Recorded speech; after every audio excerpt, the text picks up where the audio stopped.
तर मित्रांनो, एखाद्या वेळेस तुमचे मित्रमंडळी नातेवाईक तुमच्याकडनं गाडी घेऊन जातात आणि चुकून त्यांच्याकडनं अपघात झाला, म्हणजेच काय तर गाडी तुमच्या नावावर आहे आणि ते अपघात दुसऱ्यानेच केला, तर तुम्हाला किती शिक्षा होईल, त्याच्याविषयी काय तरतुदी आहे, कायदे काय म्हणतात, मग कायद्यानुसार तुम्हाला किती शिक्षा होऊ शकते, याविषयी सविस्तर माहिती आजच्या या व्हिडिओमध्ये बघणार आहोत. तर हा व्हिडिओ आपण शेवटपर्यंत बघा. आपण जर चॅनलवरती नवीन असाल तर चॅनलला सबस्क्राईब करा, बेल आयकॉनला क्लिक करा.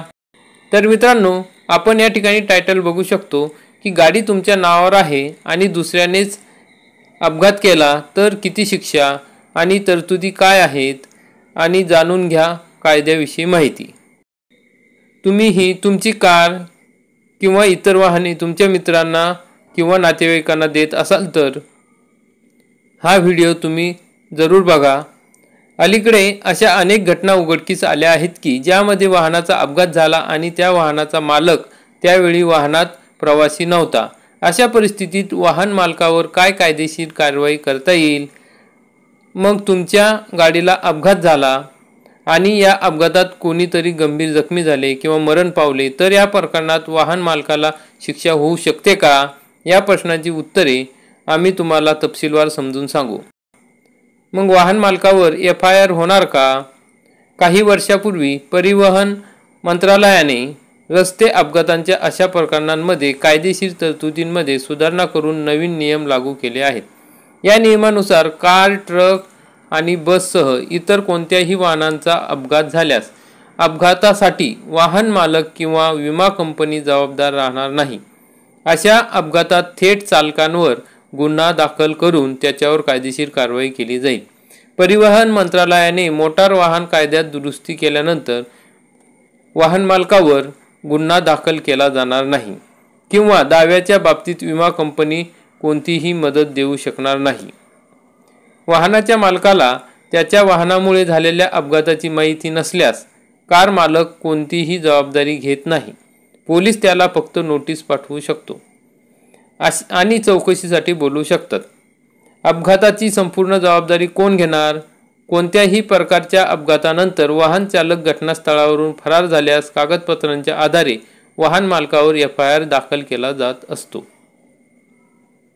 अशा प्रकरणांमध्ये वाहन चालक पूर्णपणे दोषी मानला जाईल. वाहनाचा विमा उतरवला असला तरी त्याचा क्लेम लाभ दिला जाणार नाही किंवा वाहन मालकाला कोणतीही अडचण येणार नाही. नवीन मोटार वाहन कायद्याअंतर्गत अपघाताला केवळ वाहन चालकच जबाबदार असेल. अशा प्रकरणात चालकाला 6 वर्षाची शिक्षा आणि 50,000 रुपये दंडाची तरतूद करण्यात आली आहे. चालकामुळे अपघात झाल्यास वाहन मालक आणि विमा कंपनी या घटनेत सहभागी होणार नाही असे नव्या नियमांमध्ये स्पष्ट करण्यात आले आहे. अपघाताचा संपूर्ण फटका या घटनेतील दोषी वाहन चालकाला सोसावा लागणार आहे. चालकावर कोणती कलमे लावली जातील? कायदेतज्ञांच्या मते कार किंवा प्रवासी वाहनांच्या अपघातात एखाद्याचा मृत्यू झाल्यास किंवा गंभीर जखमी झाल्यास पोलीस आरोपी चालकाविरुद्ध भांडवी कलम 279, 304 किंवा 304 अंतर्गत गुन्हा नोंदवतात. मग किती शिक्षा होऊ शकते? अशा अपघातांमध्ये चालक दोषी आढळल्यास कलम 279 नुसार 6 महिन्यापर्यंतची कारावासाची शिक्षा होऊ शकते. याशिवाय त्याच्यावर 1,000 रुपयापर्यंत आर्थिक दंडही आकारला जाईल किंवा गुन्हेगाराला दोन्ही शिक्षा भोगाव्या लागतील. यामध्ये जामीन मिळण्याची शक्यता आहे. दुसरीकडे जर आरोपी विरुद्ध कलम 304 सिद्ध झाले तर दोषी आढळल्यास त्याला जन्मठेप किंवा 10 वर्षापर्यंतची शिक्षा आणि दंड होऊ शकतो. कलम 304A सिद्ध झाल्यास दोषीला कोणत्याही प्रकारचा तुरुंगवास दिला जाऊ शकतो. त्याचा कालावधी 2 वर्षापर्यंत असू शकतो. याशिवाय त्याच्याकडून दंड आकारण्यात येणार आहे, अन्यथा त्याला कोणत्याही प्रकारची शिक्षा होईल.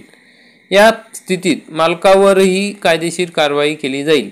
तथापि अशी काही प्रकरणे आहेत ज्यात अपघाताच्या वेळी कार मालक वाहनात उपस्थित नसला तरीही त्यावेळी कार दुसरा कोणीतरी चालवत होता, परंतु हे माहिती आहे की ज्याने गाडी घेतली होती तो काही अपराध करणार होता.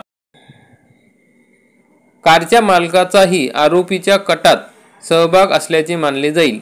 त्याच्यावर कायदेशीर कारवाई केली जाईल. याशिवाय ज्या वाहनांचा अपघात झाला ते वाहन परिवहन विभागाच्या मापदंडात बसत नसेल तर, म्हणजे त्या गाडीचे कागदपत्र पूर्ण नसतील, विमा किंवा प्रदूषण प्रमाणपत्राची मुदत संपली असेल तर मालकावर कारवाई होऊ शकते.